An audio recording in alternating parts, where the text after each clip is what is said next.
And this the unexpected collapse of Impractical Fans were Jokers. shocked when Joe Gatto of Impractical Jokers abruptly announced that he would be stepping away from the hit TV show in late 2021. But what nobody realized was that Really? this might have been an attempt to save the show before some dark secrets came to light. In the years that followed, the controversies would start to pile up to the point where the guys could no longer hide from them, and the wholesome image of four What did?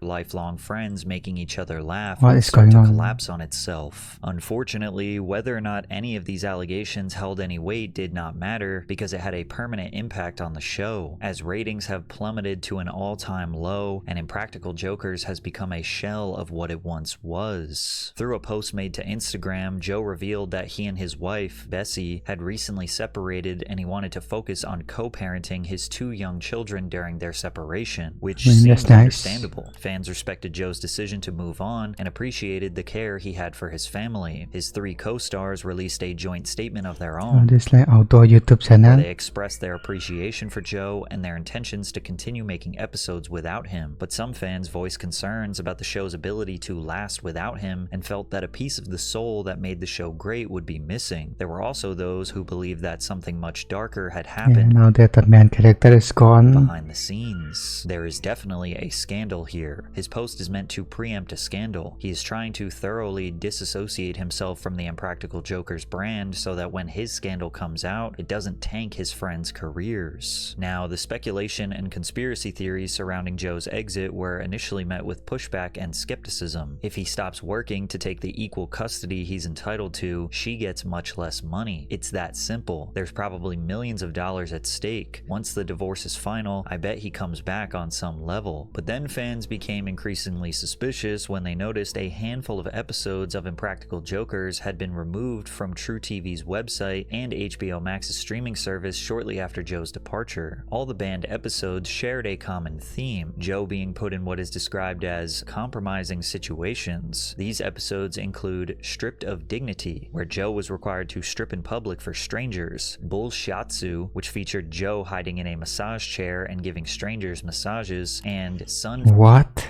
Fan Lotion, that depicted Joe in a pair of swim trunks asking strangers to rub his body with sunscreen. It's hard to truly understand what they were protecting I mean, here, because most of these skits that's kind of wild. were standard Impractical Jokers material. The formula of the show was simple. 4 lifelong friends compete with each other to perform embarrassing, shocking, or just silly pranks on strangers. The challenger has an earpiece in and has to follow the instructions given by the other jokers. Slowly raise the glass up higher and higher as you talk to them. Even the simplest of jokes turned into hilarious moments. Not only were the situations ridiculous, but each guy had to come up with their own improv strategy to complete the prank. Plus, the unsuspecting strangers' reactions to their behavior was the cherry on top. The show was a smash hit right out of the gate, racking up 60 million views through its first season, but its success was seemingly everlasting. It almost had this like Rob Dyrdek ridiculousness effect, like it just seemed to be on all the time, no matter when you turn So on they don't know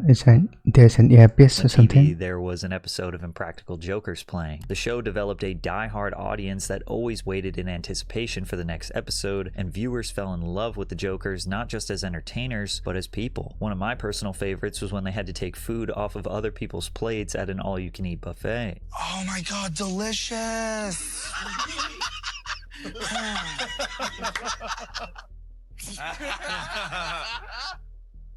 Oh my God, my favorite, y'all. Loved it.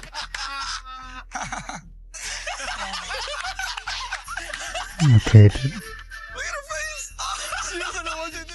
Prioritizing genuine reactions and their real personalities was key to their image, branding, and marketing, with the series' tagline being actual friends, actual dares, actually funny. Alright, cool. Would I be the kind of guy that... I would think. No? No. Do you want to study in Dubai in 2020? Actually straight up. Why? You're not tall enough. Since we're not lying to each other. What about this? Yeah, I pieced that out too. He used to have more hair. Yeah, you want to see? We put Murray's old headshot. This is his real headshot. Musical theater when he was 18. Yeah, he used to have a lot more You're hair. killing my chances. You're killing See? Yo. Do you like regional theater? Are you a fan of regional? The Jokers weren't playing characters, they were four real friends goofing off together. The show felt like hanging out with your buddies in real life, and gave their audience a deep sense of familiarity and trust for the Jokers. That also gave the viewers the feeling that they were genuinely good people. For example, sometimes one of the Jokers would receive a task that conflicted with their personal ethical code, and they would basically just refuse to do it. Q, pull her aside for a second. Let me talk to you 1 second over here, please. I produced some erotic VR stuff on the side if you're interested. Okay, no. How you doing? You guys having fun today? Say to the girl, I mean, that's entirely harassment. are you with him? Seriously? Wait, what's the machine? Okay, you're checking the machine?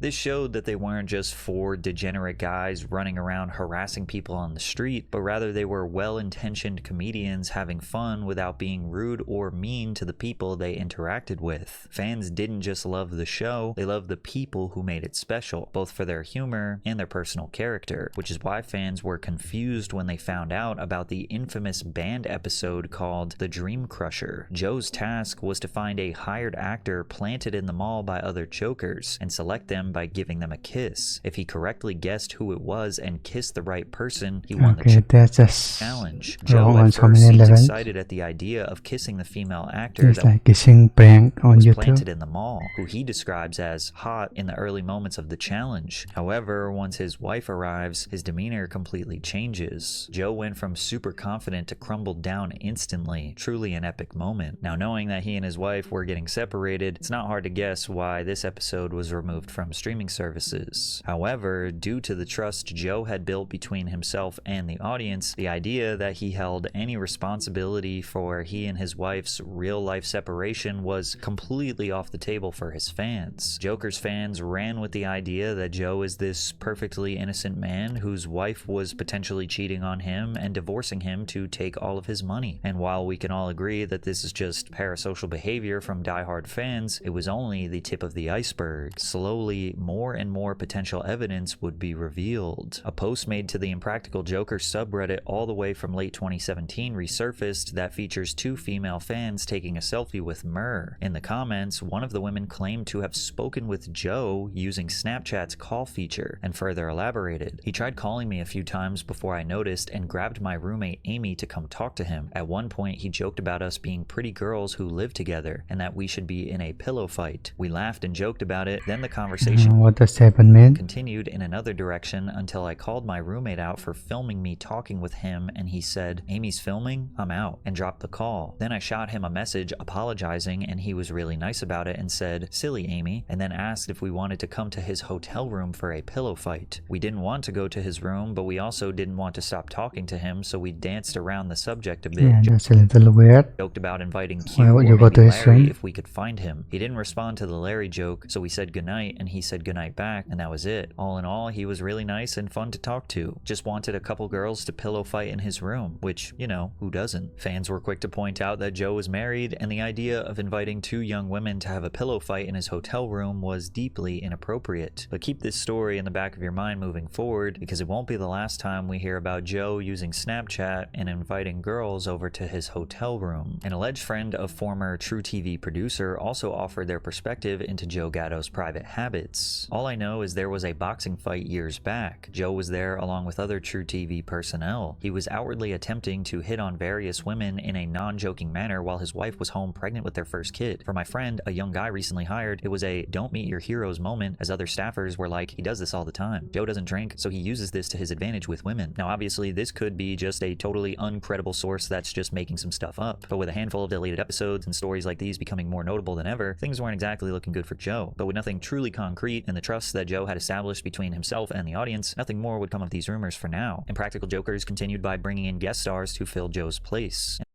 In this tutorial, we will demonstrate how to molecular dynamics And although the show was mostly the same, something just felt like it was missing, and the ratings proved that. The final episode featuring Joe hit 420,000 viewers. However, the following episode dropped down to 210,000, and the episode after that only hit 170,000. Joe's presence was clearly missed, but diehard fans still enjoyed the show in spite of his absence. On a more positive note, Joe eventually revealed that he and his wife had rekindled their relationship, with a post made to Instagram celebrating their 10-year wedding anniversary. Fans immediately began speculating that meant Joe was due for a return, but unfortunately, that never came, and more allegations would make it very clear that Joe would never be returning to Impractical Jokers. A TikTok user by the name of Josie B, or Hope, made a series of posts on the platform in March of 2025 alleging misconduct by Joe Gatto. After running into him while getting dinner with her family, Joe invited Hope to a stand-up special he was doing that night. She went and enjoyed the performance and even got to meet him backstage. And when she got back home, she began drinking and messaging Joe on Instagram. Joe invited her to meet him at his hotel room. She claims that Joe turned on vanish mode, meaning that she didn't have the proof of any of these messages, but he gave her specific instructions on how to get to his room, and Hope decided to go. Ubered to his hotel,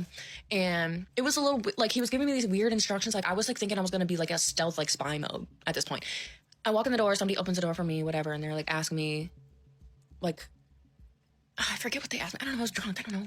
But somebody led me to the elevator, and somebody was on the elevator with me and pressed the button. Hope was giving a ton of detail and slowly mapping out the timeline, but when it came to actually say what happened in the hotel room, she did not want to share any of the details. Some stuff happened. I don't want to go into the details about everything. What? What's the point of I'm not going to show this the then? picture that I posted on my account before of moi, but it just like the things he said, and like he was bragging like about things, and it was just I don't want And he's just back talking then. a girl What? to feel like that and to have don't meet your stars. So you went to a guy's hotel room at 2 a.m. for what? To play checkers? I'm not victim blaming, but whenever you agree to meet a man at a hotel, it's never just for friendship. In case someone underage is reading this comment, do not go. There has to be some accountability here, girl. You kept messaging him, you went to his hotel, you put yourself in danger. The more severe claims were met with skepticism. She did claim in a separate post that Joe had SA'd her, showing off a large bruise on her backside that he supposedly had made with his teeth. Hope had revealed in an older TikTok that she had anemia, showing off her numerous bruises as a side effect of the illness. This could explain the bruise on her backside. Even if this encounter did happen, it doesn't inherently mean that Joe maliciously tried to harm her. Viewers also pointed out the unserious tone that she has throughout the video, accusing her of rambling and getting easily distracted by her hair or the sky in the background. So after this, She don't want to give specific details. I mean, he turns on vanish mode. Also, the sky looks kind of pretty. He turns on vanish mode. So I didn't get much of that, and I was drunk and crazy roommate, so. Of course, while none of these factors necessarily disqualify her claims, there seems to be a lack of concrete evidence. Sure, she was at the hotel that she willingly admits that she went to on her own volition. She said over and over again that she was drunk, but didn't necessarily say what actually happened, and is kind of accusing him of a crime. But regardless of what we think, Joe would actually respond to these it's not kind of, it's actually accusing. I have used poor judgment, and as a result, I have violated the trust of the people I love most. But anyone who knows me at all knows full well that I wouldn't assault anyone. Working on myself is an ongoing process, and I am now going to take some time away from the public eye to focus my energies where I need to. Despite being vague, Joe's statement tells a lot through subtle context. He doesn't directly deny the encounter between himself and Hope, but does refute the claims that it was non-consensual. Before this statement, it was all just rumors that Joe was like this guy who would frequently hit on girls that went to his show and try to get them to meet up with him at his hotel room, but now he seems to be confirming that there was a little bit of truth there. And because of his response, it essentially opened the door wide open for others to speak about their encounters with Joe, and additional allegations were given in the following days. Two girls by the name of Brianna and Grace shared a similar story about Joe. After seeing him at a show and tagging him on Instagram, Joe began messaging them in direct messages. They went to a second show where they met him backstage for a few minutes. The fans were amazed that they were able to get access to their favorite comedian. They continued chatting with him in DMs and asked if he could give them free tickets to a third show, to which he said yes. When they arrived to the third show, they got to spend more time with him backstage, and they claimed this is where Joe started behaving inappropriately. So then he told us to take a seat with him on the couch, so we did, and he was staring at our stomachs, and he was wondering if we had an innie or an outie belly button. And he told us to lift up our shirts, so we did. I mean, it was kind of, we couldn't not, you know. So we did, and then he asked to touch them. That's kind of weird. And that's when it started getting weird. He was stroking our bellies, and that sounds so weird, but I swear to God, that's what he was doing. He was literally touching our belly buttons. And he kissed her on the cheek before we left. He kissed me on the cheek, and he gave us a $100 bill. Oh my God, yeah, I have a picture of it. But basically, okay, this is what I was wearing. You see it, like the red jacket with like that yellow wristband for like meet and greet passes. And this is a $100 bill he gave us. You can see I'm wearing the same red jacket with the same wristband. It's like over there in the corner. But yeah, this is a $100 bill he gave us. He whipped it out and he said, for driving so far, for like seeing me. So afterwards, he felt bad because we had to drive so far to get back. And he ended up buying us a hotel, like a $200 hotel. Basically, like, this is all we really have about the hotel because, like, we didn't get pictures of it or anything because we were so, like, fed up in the moment and, like, excited about it because, like, obviously he's a celebrity and he was, like, spending money on us. We were like, oh my god, like, what the heck? But he was still kind of, like, weird in the moment. So we were like, you know. But yeah, this is me saying, like, gonna buy us one in the same hotel as you. And then he put it in vanish mode like he did with, yeah, but he put it in vanish mode and he was saying stuff. And then he said, he was, like, saying, like, it's too risky for me to do that. The girls then alleged that Joe purchased a hotel room for them across the street from the hotel he was staying at, to the point where they were even able to wave at each other through the windows. They claim he would strategically turn on vanish mode whenever he said something extremely inappropriate, but they allege This Diwali, gift yourself a salary hike. that he was asking for explicit pictures and for them to come over to his hotel room at night. So we're at the hotel at this time, the one he bought us, and he's still texting us. And he is asking us for videos of us kissing, making out, nudes. I mean, all of that. He was literally basically begging us to come over to his hotel, saying that he'll sneak us around the back so none of his, you know, people on set would see. And he was literally just trying everything with the charger, with, you know, just asking us in general. Like, in general, are you gonna come over? Are you gonna come over? We were like, yeah, no, we're not doing that because, I mean, we're not, like, obviously we're not gonna go over there to a 50-year-old, like, hotel room, like, in the middle of the night, you know? We knew what he wanted. Yeah, obviously, that's what he wanted. He was asking us for nudes, he wanted us, like, yeah. And we decided not to go over there. Obviously, because we were like, this is crazy. Like, he literally has a wife and kids. What makes this situation complicated Any evidence of is that that? both Brianna and Grace seemed to understand, at least on some level, that what was happening wasn't right. They knew the dynamic was inappropriate. An adult man, famous and married at the time, blurring boundaries with young fans. But knowing something is wrong and acting on that knowledge are two very different things. They were young, impressionable, and caught in the thrill of being noticed by someone they admired. For them, this wasn't just a weird 50-something-year-old. It was Joe Gatto from Impractical Jokers, someone they'd watched for years on television. Then again, they also wanted to remind everyone that they weren't accusing him of a crime. This is not a video about him assaulting us in any way, shape, or form. Not even, no, nothing physical happened. It was nothing at all. Nothing. I thought he touched the belly button. He's not a great man, What? and what we should be focused on is not teenage girls going to his hotel. What we should be focused on is a 50-year-old man inviting teenage girls to hotels. Married. That's the problem. Married with kids. Yeah. So him then. This is the What? problem, guys. Why are they still depending? Employee of Joe Gatto spoke with People magazine, alleging to have met Joe at only 15 years old. When she turned 18, she says he became more flirtatious and possessive, allegedly groping her in an elevator and inviting her to his hotel room to cuddle. But sometimes Joe didn't even wait for them to turn 18. Another young woman released a TikTok of her own, claiming to have been only 15 years old when Joe solicited nude pictures from her on Snapchat. Hello, my name is Mandy, and when I was 15 years old, Joe Gatto from the Impractical Jokers groomed me. On the surface, it may seem like all these allegations are baseless due to a lack of evidence. Then again, all these stories show a consistent pattern of behavior. The use of applications like Snapchat and Instagram to send non-permanent messages to teenage girls, all of them being explicit in nature, and almost all of them end with an invitation to a hotel room. Joe's initial response was outdated at this point, and he quickly canceled his upcoming tour dates and issued a new statement. Having taken some time to reflect, I've decided to voluntarily enter an inpatient program to continue working on myself. I just want to thank my friends, fans, and especially my family for all of their support, never more so than over the last few days. Even if you think all of these allegations from these girls are complete lies, I mean, there has to be some truth to them considering Joe's responses. Plus, the impact of them on the show was very real. Joe had now been missing from the show for years and the ratings had continued to plummet. Now that his absence was associated with these shameful allegations, it raised questions about the entire show and specifically the other cast members. The other three guys had remained dead silent throughout this entire ordeal and to this day haven't said a word about the situation. I mean, they don't want to lose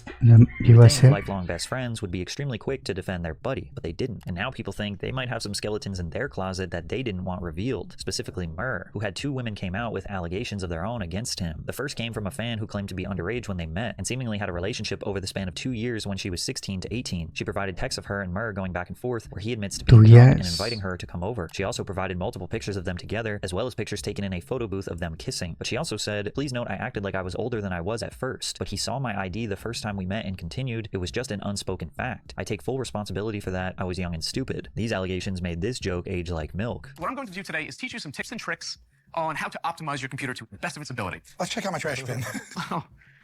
Down here is your recycle bin. This is where you throw things away. Let's take a look at my recycle bin. Throw out what you do not need. For example, barely legal that GIF. So, I didn't need it anymore. I threw it away. The second allegation came from a TikTok user named Fall1995. The account shows a mountain of different screenshots and text conversations from when she was 16 and Murr was 35. When asked if he would consider dating her when she turns 18, Murr responds with, once you turn 18, email me the same question and I'll be happy to answer. When she posted about this publicly, he said, please don't put what I told you about turning 18 on a public message board on a Facebook fan page, okay? I don't like my private messages shared with fans. I'd love if you could please delete all those posts. The two also discussed meeting in person, with Murr saying they could meet only if she never tells anyone. He would compliment the girl girl and often tell her that he loves her. However, despite what looks like this enormous expose, all she ultimately wanted to say was that her conversations with him were strange and inappropriate, but not that he had committed any crime. Also, for clarity, this is the exact video that Ford Motor Company Brazil Limited is 2022. that this user uploaded to TikTok. I did not black out her face, nor did I alter her voice. She did that. So if you guys have noticed, I went on private mode for a little bit, not because I'm guilty of lying or because I'm suspicious, but because people are trying to dox me. People are sending me death threats. People are sending threats about calling the SWAT team on me over Mur, of all people. You guys are trying to bat for this guy so hard. It's just crazy to me. I don't know. It's so strange. I've made it so clear. I'm not accusing him of anything. I'm not saying that he committed a crime.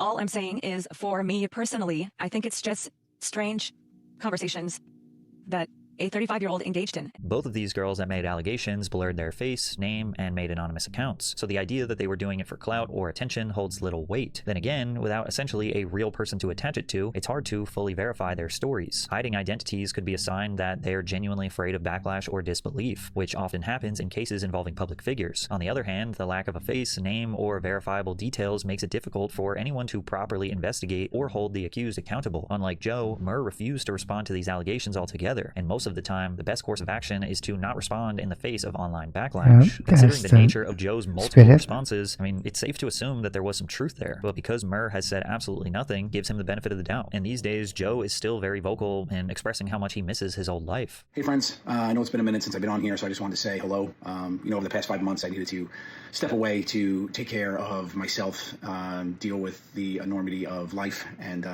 just really focus on what's important, which is my family, my wife and kids. All's good there, thank goodness. But, I also just miss you guys. I miss this part of my life, which is entertaining. I've been doing it for multiple decades at this point, and it's just a huge part of me. And I'm looking forward to hopefully getting back to that soon. But I also want to say thanks so much for the love and support and patience during this time as I work on what I need to. And I hope you're all well.